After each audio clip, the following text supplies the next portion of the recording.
I think all of you are familiar with Envision Jefferson County, and many of you came to at least one of the public meetings that was held and gave input. And it's been such a good process because it really came from the grassroots and from the ground up rather than top down. And everything in the plan was generated at those public meetings and in the discussions. And so it kind of rose up like leaven or bread, or, just this is the plan that arose. And it is always evolving. It will always be changing. It's not a static document. But there are 6 key priority areas. And what I wanted to do tonight was just run through those real quickly and highlight the points where this board really does have a role to play and let you know who's heading up each of these areas. The first one is advancing personal prosperity and community economic vitality. This is really the economic development component of the plan. And it has to do with some things like strengthening current workforce development initiatives, improving access to Wi-Fi, improving a mass transportation system. There are people in town who can't even get to their jobs in an easy way. So those are some of the things that are in there. There doesn't seem to be a direct connection between this area and the historic board, and it is not called out as an active partner in any one of these projects. However, protecting the integrity of this place drives economic development more than people realize, because it makes people live here. It makes it easier for businesses and industries in the hospital and the Hanover College to recruit. I mean, it is intricately tied in. So I think it certainly is a backbone of the economic development. And I think we all know just from having attended Chautauqua this past weekend what an economic driver the tourism industry is here and bringing people to town. So that's very, very important. The second priority area is the one that overlaps the work of the review board more than anything else. It's creating attractive, productive, and desirable places. And that, of course, the real crown jewel is the Madison's historic district downtown here. In that regard, I hope that the board can either bird dog or monitor what is happening with these projects, or where it's appropriate, I'll try to flag areas and meetings where it would be appropriate to have somebody in attendance. One of the projects under here is create an infrastructure repair and update and design plan for the whole city of Madison. This, of course, will be led by the city and the appropriate departments of the city. But this is something that I do think that the board ought to be monitoring and knowing what's happening with that infrastructure repair plan. So just when you say infrastructure, generally what's included in it? Are we talking streets, sidewalks? All of the above. Yeah. Water, sewer, streets, sidewalks. And the project is to have a plan for the future of when these things are going to be maintained, when repairs are going to be made, so that there's a system in place for keeping things in good repair. Now, one thing I didn't mention on this particular area is this dovetails absolutely with the city's new comprehensive planning effort, which also calls for an update and a 5-year or 10-year plan for the future of the infrastructure here. So this work of Envision and the city's new comp plan are going hand in hand, and I think that's very good. Second project under this area is strengthening code enforcement.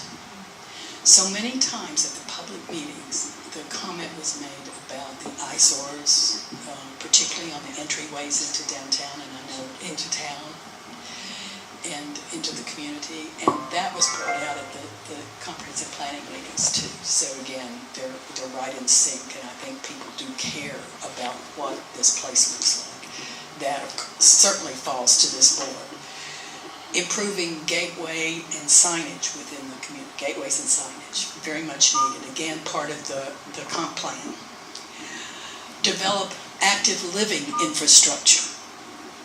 And that is looking at the bike paths, pedestrian ways, the walking trails, the, keeping people active and where those things should be happening within the community. Advocate for improvements to Main Street's infrastructure. Larry Newhouse is heading up this particular project on the plan. And this, of course, will be coming to the forefront through the comp plan and through Main Street, the city taking over Main Street in a couple of years. So we know that that's going to be very important. And so all of those really fall right in some of the work that we are already doing and looking at and caring about. So I hope that anytime there's an opportunity to participate, this board can, or I even think that Larry will probably be looking for other people interested in his program area, as others on this committee will be. Dick Jones, by the way, is heading up the code enforcement area, and he'll be working closely with Mark on that. The other pieces, the other key priority areas in Envision, creating quality education. And one place that's not really strong intersection with our board, except for the piece about more job training opportunities. And how many times have we sat here and wished that the contractors were more skilled or better informed in these areas, or had opportunities to really gain skills in the restoring of the... So I think there's a real area. There's a huge opportunity for young people that maybe don't want a Yes. traditional four-year degree but would like to learn a trade. It's so neat. Absolutely, absolutely. So that is a key area of overlap there on the education component. Initiative 4 is shaping a vibrant community through entertainment and the arts. Laura Hodges is working on that whole initiative area, and one of the planks in that is supporting the Madison Area Arts Plan, which we all know that the architecture of this community is one of the arts that we celebrate here. So I think, again, that's the intersection there with our board. Who's heading up the education component? Merritt Alcorn, who has been a staunch supporter of... Sure. And the whole creating attractive, productive, and desirable places, John Stasher is heading, from HMI, is heading up that whole area. Okay. And then each of these projects has its own head. Building a positive community through collaboration and leadership, Marta Belt is heading that piece up. And although that has projects like creating a leadership academy that will be geared particularly toward keeping young people in the community and helping them, training them to become future leaders and civic leaders. And I think there might be some opportunities there to participate. But one of the projects under this area is creating a round table on leadership, a leadership round table. And I certainly think the chair of our board could be attending that and participating on panels, and however that gets set up. That would be very appropriate. And then the last one is promoting health, safety, and well-being. Not direct overlap with our board there, but certainly very important, and it focuses most closely on the drug-related issues, but also on active living and creating a healthy communities initiative to keep people healthy and walking, and keeping Madison walkable. So, any quick questions about that? That's a nutshell. Who's working on this last Molly Dodge.